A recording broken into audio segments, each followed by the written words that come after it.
I've been a resident of Longmont for 11 years. We moved to Longmont because it's a great small community, nice small town feel. We found out back in November of 2011 there was a proposal to put 16 consolidated natural gas wells adjacent to my house, 350 feet from the back door, approximately 100 feet from the actual property line. I live in Erie, Colorado, and right now I am a stay-at-home mom. It's very family-oriented, and I like the lifestyle. I found out about the fracking in this area when I got an email from my neighbor telling me that they were going to be drilling an 8-pad well site by my son's school. My name is Danny Hesser.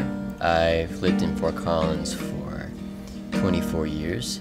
When I travel outside of Fort Collins and then I come back, I feel like I've really come home.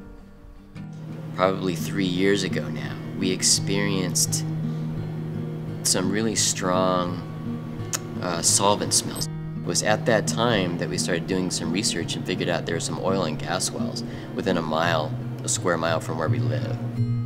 Because we have a child who has been diagnosed with an inability to detox as well as the average person, as well as another child who is asthmatic, we began to grow a little bit concerned.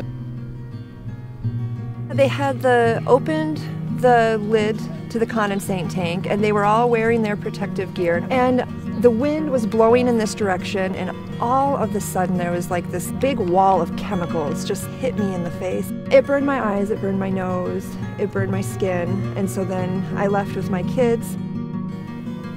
We had a well not too far outside of Fort Collins that was blown and for approximately 30 hours spewed its solvents into the air. We certainly don't want something like that taking place inside Fort Collins.